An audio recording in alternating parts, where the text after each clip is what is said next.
जय शिवराय मित्रांनो, मी मंगेश साबळे बोलतोय। मित्र हो,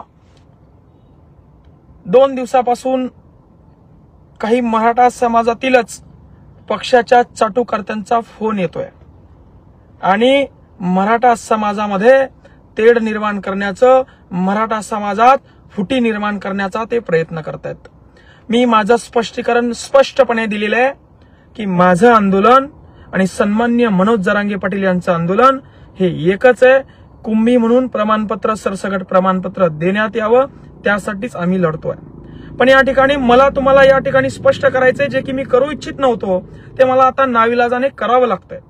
कारण काही कंटक समाजामध्ये भेदभाव व समाजामध्ये फुटी पाडण्याचं काम या ठिकाणी काम करायला लागलेले आहेत। मित्रहो, एखादा मावळा जेव्हा लढाईवर जातो आणि तो पकडला जातो तर तो त्याच्या राजाचं नाव सांगत नाही। एखादा सैनिक जेव्हा लढाईला जातो तेव्हा तो पकडला जातो, तो देशाचं नाव सांगत नाही।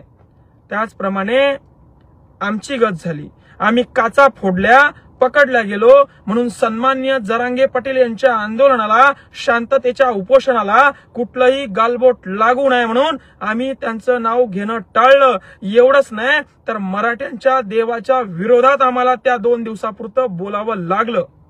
हा एक गनिमी कावा होता आणि हे आज मला स्पष्ट करावं लागतंय नाविलाजानं। आणि म्हणून सन्माननीय मनोज जरांगे पाटील यांची मागणी आणि आपली मागणी एकच आहे, पहिली गोष्ट। दुसरी गोष्ट, शांततेच्या मार्गाने आंदोलन सुरू आहे, त्याला गालबोट लागता कामा नये, हे 100% खरं आहे तुमचं। पण मित्र हो, सन्माननीय मनोज जरांगे पाटील उपोषणाला बसलेत, आज त्यांना 5 दिवस होत आहेत, त्यांच्या नरड्यामध्ये पाण्याचा घोट नाही। ते माणूस जिद्दी आहे, माघार घेणार नाही, तरुणांना आत्महत्या करू नये म्हणून ते सांगत आहे, पण समाजासाठी बलिदान द्यायला सुद्धा तो माणूस तयार आहे। शेकडो वर्षानंतर तयार झालेले तर नेतृत्व आहे, पुन्हा असं नेतृत्व आपल्याला भेटणार नाही, म्हणून त्यांच्या जीवाचं काही बरं वाईट होऊ नये म्हणून शासनाला अशा पद्धतीनं धडा शिकवणं सुद्धा गरजेचं आहे। आणि काय साध्य झालं अशा पद्धतीचा धडा शिकवून? तुम्हाला सांगतो, सन्माननीय मुख्यमंत्री देवेंद्र फडणवीस यांनी झिटकारून लावलंय त्या सदावर्तेला। माझा आणि त्याचा काही संबंध नाही, 2च दिवसाचं आमची भेट झाली आहे हे ते आता सांगायला लागलेत। 6 महिन्यापूर्वी, वर्षापूर्वी त्यांनी सांगायला पाहिजे होतं, पण कालच्या या प्रकरणामुळे ते सांगायला लागलेत सदावर्तेचा माझा काही संबंध नाही। काय फरक झालाय त्या गाड्या फोडल्यामुळं? सदावर्ते सांगायला लागलाय जरांगे आमचे देव आहेत, मराठे माझे खरे सच्चे मराठे आहेत, मराठ्यांची जत्रा म्हणली म्हणजे जरांगे पाटील हे ते देव आहे आणि त्या देवाच्या दर्शनासाठी करोडोची लोकसंख्या त्या तिथं आली, असा माझा उद्देश होता। जरांगे पाटलांना देव सुद्धा तो सदावर्ते म्हणायला लागलाय। आणि म्हणून स्टंटबाजी वगैरे काही नाही, अशा पद्धतीनं सुद्धा लढावं लागतं, अशा पद्धतीनं सुद्धा स्वातंत्र्य मिळवावं लागतं, अशा पद्धतीनं सुद्धा चाप द्यावा लागतो, तेव्हा हे सरकार ठिकाणावर येतं। आणि म्हणून तिसरी गोष्ट, नारायण राणे ते कोण आहे ते बोलले की मराठा समाजाविषयी शिवीगाळ त्यांनी केली। त्यांना सांगतो, कालच्या बाईटमध्ये त्यांच्या विरुद्ध मी सन्मानाने बोललो होतो की सन्मान्य नितेश राणे, नारायण राणे यांचं चांगलं कर्तृत्व आहे, कारण त्यांनी मागे समाजासाठी चांगलं काम केलं होतं। पण आता जर का ते समाजाला शिवीगाळ करत असतील, ते हरामखोर, नालायक, लुबाड, लुच्चे तीनही, आणि तो टिंगू सुद्धा, तो म्हणतो मी मातोश्रीवर आम्ही त्या ठिकाणी होतो, नालायका तू आमदार आहेस, तुला कसं आमदार समाजाने केलं मला हे कळना। लहान पोरासारखं टाळूला लावली जीभ आणि बोलायला लागलाय, रात्री मातोश्रीवर होते, खोटं बोलायला लाज वाटते का नाही तुला मूर्खा?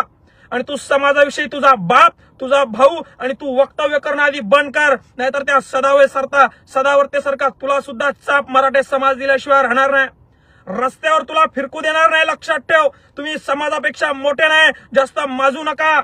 1,07 कोटीचा समाज आहे, 1 कोटी समाज रस्त्यावर त्या ठिकाणी आला होता, त्यांची अवहेलना करायची हिंमत तुमची कशी होते? तुमच्याकडनं काम होऊ शकणार नसाल, तुम्ही देऊ शकणार नसाल तर थोबाड तुमचं बंद ठेवा, तुम्हाला कोणी विचारायला आलेलं नाही। आणि हो, तिसरी गोष्ट, सन्माननीय मनोज जरांगे पाटील यांच्या आंदोलनाला आमचा पूर्णपणे पाठिंबा आहे। मराठ्यांना कुंभी सर्टिफिकेट मिळावं ही आमची मागणी आहे आणि सरकारला चेतावणी या मंगेश साबळेची आहे।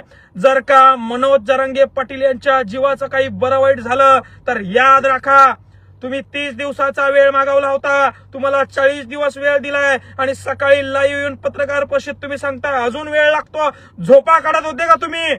तुम्हाला किती वेळ पाहिजे? तुम्ही 24 तारीख त्या कमिटीला, शिंदे कमिटीला दिली आहे, म्हणजे 24 डिसेंबर पर्यंत वाट बघायचं. पुन्हा अजून महिनाभर मराठ्यांना झुलवत ठेवायचं. मग लोकसभेची आचारसंहिता लागणार, लोकसभेची निवडणुका लागणार, लोकसभा होऊन जाणार. ह्या झोप्या भोळ्या असेच तुम्ही राहू नका. कुठली निवडणूक होणार नाही जोपर्यंत मराठ्यांना टिकणार कुंभी सर्टिफिकेट मिळत नाही. टिकणार म्हणजेच मी काय वाईट बोललो? कोणतं आरक्षण टिकू शकतं तुम्हाला माहितीये का? 50% आत, ओबीसी प्रवर्गात, कुंभी प्रमाणपत्र, हेच आरक्षण टिकू शकतं मित्र हो. आणि तुम्ही म्हणले टिकणारं कसं काय म्हणतोय? अरे भावांनो, सन्माननीय मनोज जरांगे पाटील यांच्या शांततेत चालू असलेल्या आंदोलनाला कुठलंही गालबोट लागता कामा नये. सन्माननीय जरांगे पाटील हे शांततेच्या मार्गानं, गांधी मार्गानं, संवैधानिक पद्धतीने आंदोलन उपोषण करत आहे. मी सरकारवर दबाव आणण्यासाठी किंवा माझे बांधव त्या आमदार खासदारांच्या गाड्या फोडतात हेही योग्य आहे. असं केल्याशिवाय ते वटणीवर येणार नाहीत. हजारो आपले बांधव यांनी मारलेत.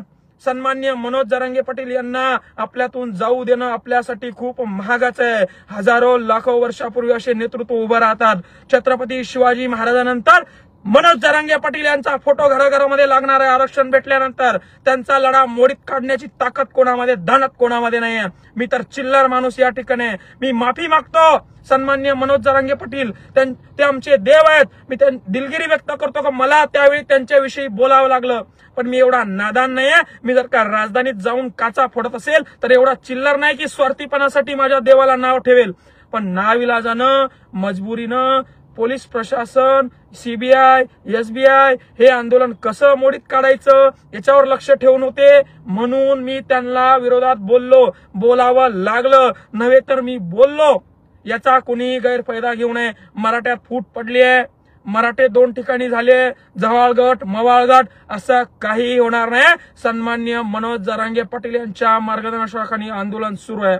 आणि पुन्हा चेतावणी आहे, जर का मनोज जरांगे पाटील यांच्या जीवाचं काही बरं वाईट झालं तर रस्त्यावर तुम्ही फिरकू नका, घराच्या बाहेर तुम्ही निघू नका. आणि हे सांगतो त्या सदावर्तेला आणि सगळ्यांना, तुम्हाला पेलणार नाही, झेपणार नाही. हेच आहे ते, पेलणार नाही, झेपणार नाही. बोलू नका समाजाच्या विरोधात. समाजाच्या भावना दुखावल्या. 4-4 आत्महत्या रोज करतायत समाजाचे तरुण. टाकीवरून कुदून आत्महत्या करतायत. नालायक हो, तुम्हाला कळना कसं झालंय. एक जीव या ठिकाणी मौल्यवान आहे. मनुष्य वधाचे गुन्हे या ठिकाणी तुमच्यावर दाखल करायला पाहिजे. आणि फडणवीसांनी काल जे स्टेटमेंट केलं इंटरव्ह्यू मध्ये, त्यांना माझी विनंती आहे, त्या सदावर्तेचं तुम्ही मानत नाही ना, त्या सदावर्तेला तुम्ही ओळखत नाही ना, तर तातडीनं त्याचा बंदोबस्त काढून घ्या. काही गरज नाही 20-20, 50-50 पोलीस अधिकारी त्याच्या घरासमोर उभे करून ठेवायची. तो टॉर्चर करतो, त्रास देतो त्यांना.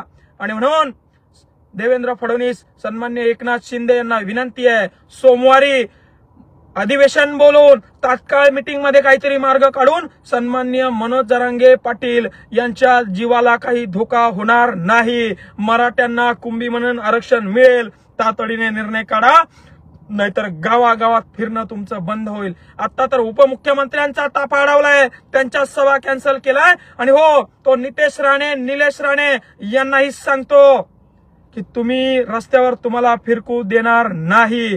तुम्ही शांततेत राहा, थोबाड तुमचं बंद ठेवा. आणि मराठा समाजामध्ये पक्षाचे चाटुकार ऍक्टिव्ह झालेले आहेत, जे की समाजामध्ये फूट पाडण्याचं काम करतायत. माझी भूमिका ही मला स्पष्ट करायची नव्हती. एक शिवरायांचा मावळा, जरांगे पाटील यांचा मावळा म्हणून तर गड आम्ही त्या ठिकाणी फतेह केलेला आहे. याचा अर्थ त्यांनी सांगितलेलं असं नाही, पण याही गोष्टी कराव्या लागतात मित्रहो. ही गोष्ट तुम्ही लक्षात घ्या. जय जिजाऊ, जय शिवराय. नवनवीन आणि ताज्या घडामोडींसाठी महाराष्ट्र जनभूमी न्यूजला सबस्क्राईब करा. त्याचबरोबर बेल आयकॉनवर क्लिक करा आणि मिळवा आमच्या बातम्यांचे नोटिफिकेशन्स.